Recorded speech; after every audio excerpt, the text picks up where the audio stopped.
Good morning. I am Jamal Wright, Superintendent of the Little Rock School District, and I am joined today by members of our Board of Education, Ms. Vicki Hatter, Ms. Evelyn Calloway, Mr. Michael Mason, Ms. Sandrika Morning, and our Board President, Greg Adams, who will share remarks in a few minutes. I'm also joined today by district leaders and several principals from across our district. We are all here in solidarity of our commitment to all students at LRSD. The Arkansas Department of Education has publicly released school grades for all public school districts across the state. Today, we want to take this opportunity to share important information and context about these grades to all within the LRSD community. For those who are not aware, school grades are derived for each school using multiple measures, which include the following: the degree to which students are meeting grade level expectations, and how students grow from one year to the next in reading, English, math, and science on our state assessment, which is the ACT Aspire.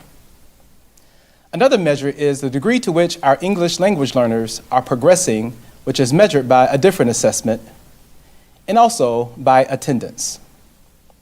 For our high schools, there are a host of additional measures that contribute to a school's grade, such as graduation rates, the degree to which students earn course credits each year, how students perform on the actual ACT, GPAs, if students are taking computer science courses, the number of students taking advanced placement, International Baccalaureate, and other college courses.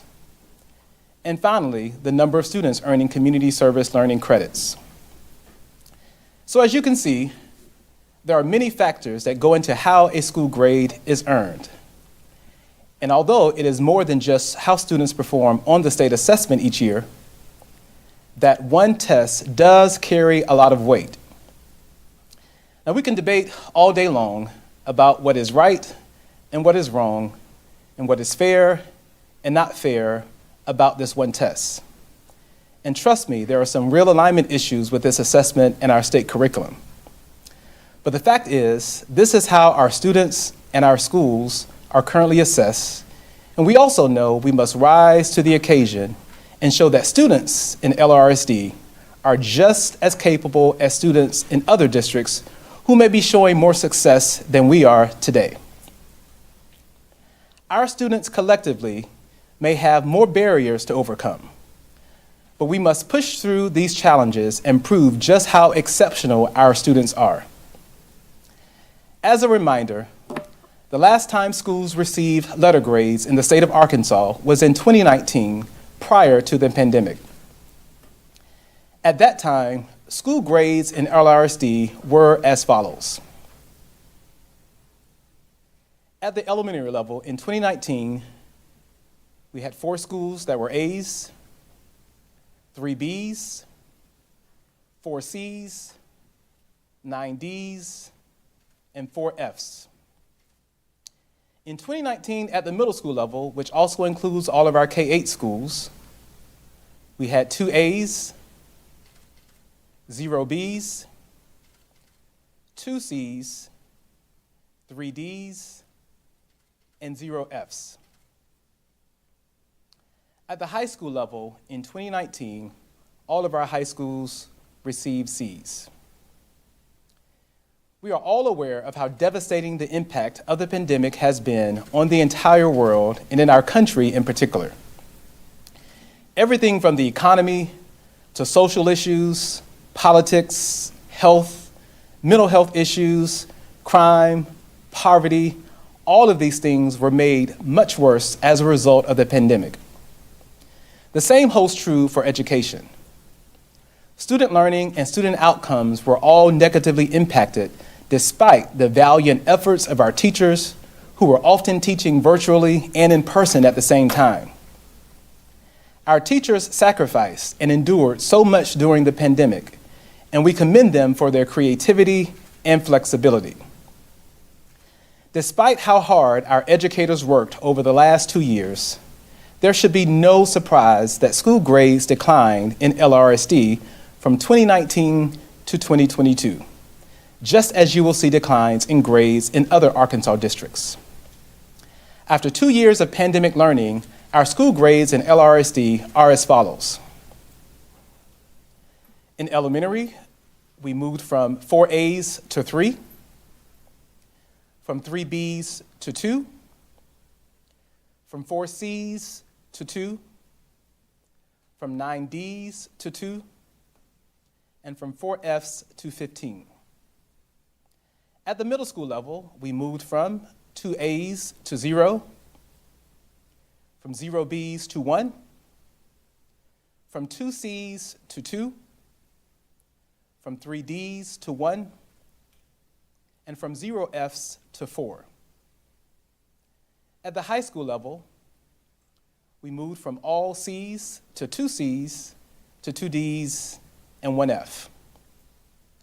When you look at the distribution of grades, you will see a correlation between achievement and poverty. With the exception of Gibbs Magnet Elementary and Forest Heights STEM Academy, all LRSD schools with a grade of an A or B are non-Title I schools with poverty rates ranging from 15% to 39%. Title I schools are schools that receive federal funding based on a student poverty rate of 40% or more. The poverty rate for schools receiving C's range from 40% to 56%. The poverty rate for schools receiving D's range from 42% to 98%. And the poverty rate for schools receiving F's range from 82% to 97%. Poverty is not an excuse for underachievement. There are many examples of public schools with high poverty rates and high achievement all over the country and right here in LRSD. I've already mentioned 2 Title I LRSD schools who have consistently achieved A's and B's. Forest Heights STEM Academy with a poverty rate of 48%, and Gibbs Magnet with a poverty rate of 52%. We also have Title I schools where students are growing and academic gaps are closing at very high rates. These Title I schools were recently recognized as high growth schools. They include Wakefield Elementary with a poverty rate of 98%, Fulbright Elementary with a poverty rate of 45%, Otter Creek Elementary with a poverty rate of 51%, West High School of Innovation with a poverty rate of 42%, and Hallstein Magnet High School with a poverty rate of 86%. We have proof right here in LRSD that academic achievement can occur in high poverty schools, but it requires highly effective educators and a motivated staff, in addition to more resources and support, and it also requires shared ownership and responsibility. We are not afraid of accountability in LRSD. As a matter of fact, we embrace it. However, the weight of responsibility and ownership cannot rest solely on us. Trust me, we have much work to do to improve our system and to improve school performance. We are developing an aggressive plan to do so.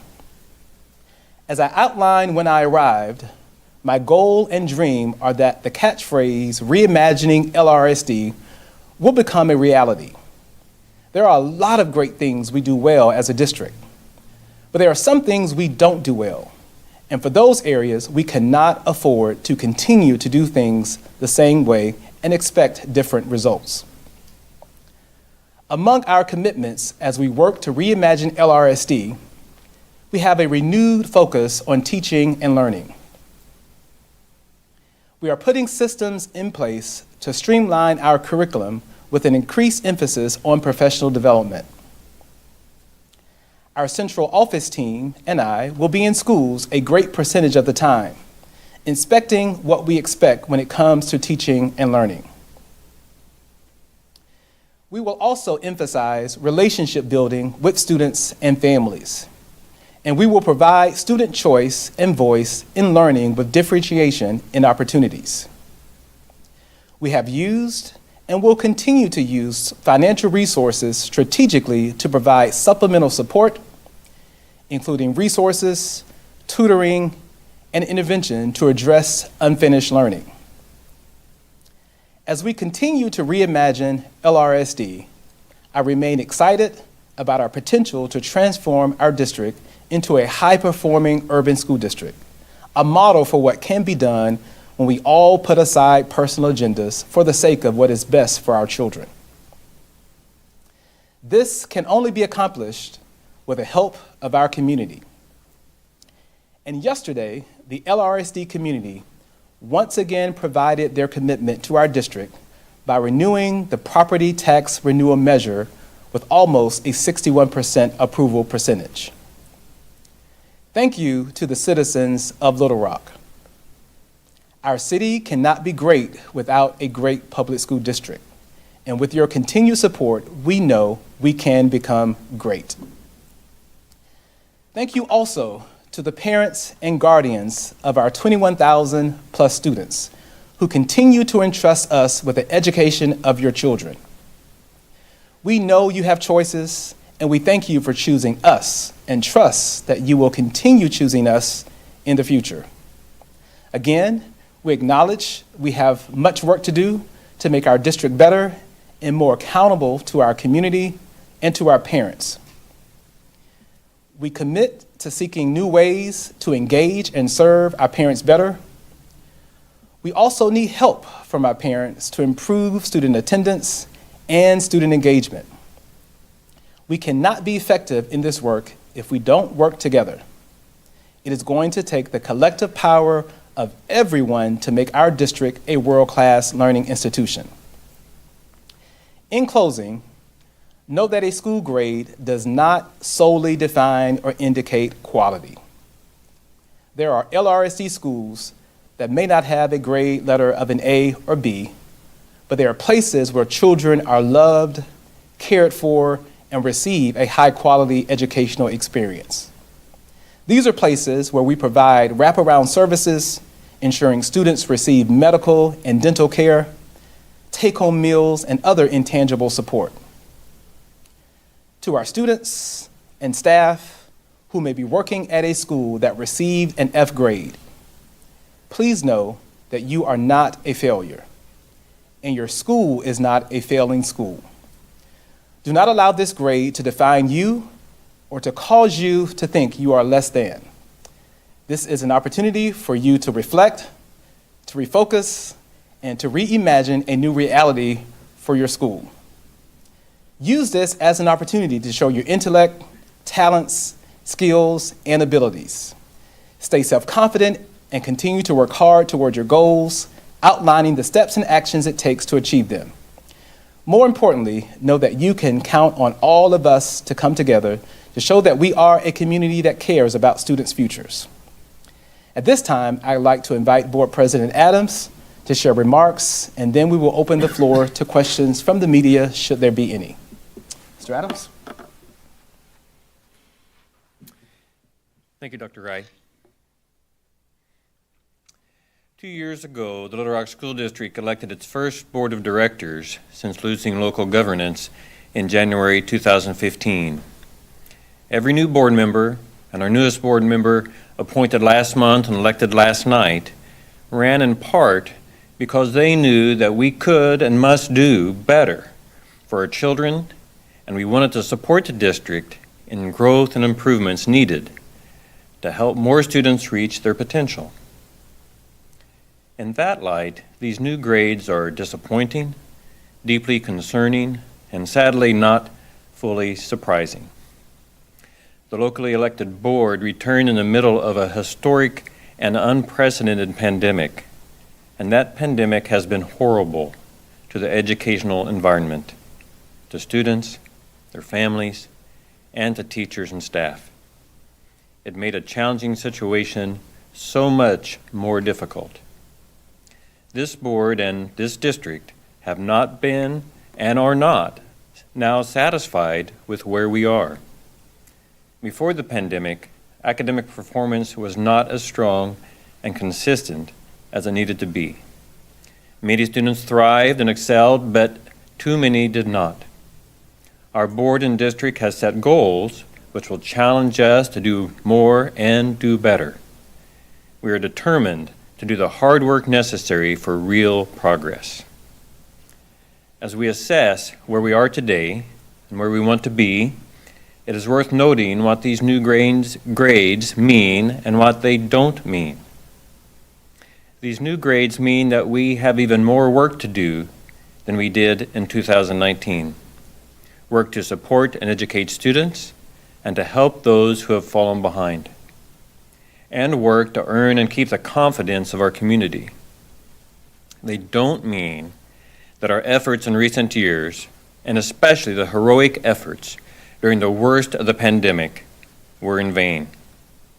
Without the remarkable dedication of our teachers and staff, we would be in a much more difficult situation today.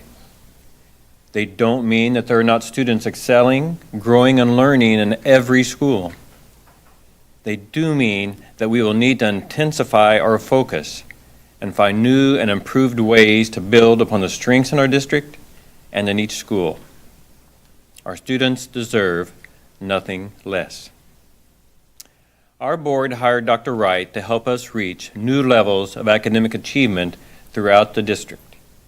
And this board is dedicated to having the hard conversations and considerations needed to support significant change and growth. We'll be having some of those conversations even later this week and month. We ask all our stakeholders and community members to stay engaged with us as the hard work of progress happens. Working together, we know we will have brighter reports to bring to you in the future.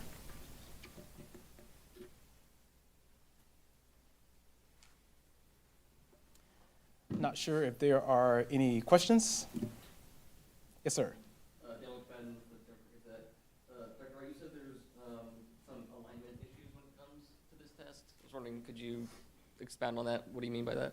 Just simply that the content on the assessment is not necessarily aligned to our state curriculum. And so our students take a test that does not necessarily align with what we've been teaching them throughout the school year. Okay. And you have a history from your time in Denver when it comes to turnaround schools and being successful at that. In your short time here, what are some unique challenges that Little Rock faces when it comes to this situation? I think the challenges here in Little Rock are the same challenges that every urban district across our country is facing. And we can boil it down to literacy. We know that literacy is the foundation of everything. We know that we have much more work to do to make sure that our earliest learners, that we close those gaps and attack those gaps as soon as possible. We know that our students and family and our communities are dealing with all types of social, emotional issues that we also, as a school district, have to address. And so we're putting together more supports to kind of help our students and our parents deal with a lot of social, emotional issues as well. Dr. Wright, Ian Russell from THB 11.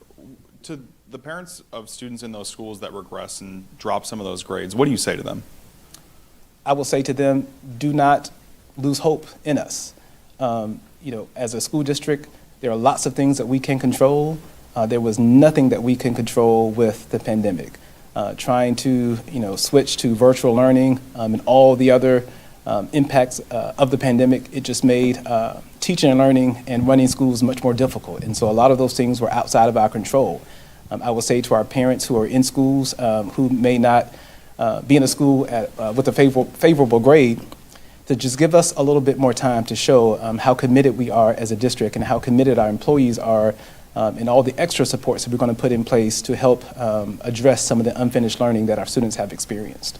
And I know obviously it's a massive undertaking to address this and change things, but what's the first step you'd like to address to kind of get LRSD back to some of those pre-pandemic numbers? I think we're already taking a lot of those steps, and the first thing is to make sure that all of our employees across our district understand what our core business is. And our core business is teaching and learning. And so everything that we do in our district, regardless of what role that you have, whether you're in finance, payroll, food service, our number one goal, our number one priority is to support teaching and learning. And teaching and learning happens in all of our schools. And so it's our job as a district to make sure that we are serving our schools, that we're providing them the types of supports that they need, and that as a district we remain focused on the most important thing and not allow us to become distracted by so many things that we can become distracted by.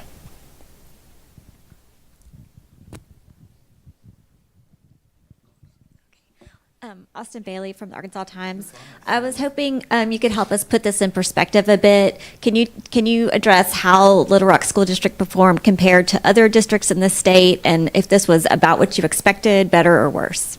I can't speak to other districts in the state because I really haven't spent that much time reviewing other districts' data, but I have talked to several of my superintendent colleagues across the state, and I do know that we all are experiencing declines in letter grades and our ESSA scores. And we all are, trying to figure out the best way that we can come out of this pandemic. I don't think I wasn't here in previous years, and so I wasn't necessarily surprised by the impact of the pandemic on our school grades. Like I said, what's happening here also happened in my previous district where I work, and so it's no surprise that scores decline. We've just got to pull together and do what we need to do to make things better. So you kind of talked about some of the things that you guys are working on. What can members of the community do to be supportive and to be helpful? I would say, we have a major drive and push to increase the number of volunteers that we have in our schools, specifically mentors for a lot of our students. I think a lot of our students in our community can use the extra motivation, the extra push, and we don't have enough mentors to support all of the students that are in need of mentors across our district. So I would say that's one of the things that you will hear us asking for more support from our community from. Are there any specific mentorship programs that you need more people with? So we are working with Big Brothers Big Sisters. We're also revamping our whole VIPS program, and so we're actually putting together a plan to where anybody who wants to mentor any student within our district can either go through the partnership that we're developing with Big Brothers or Big Sisters, or go through the process that we're developing within our own district.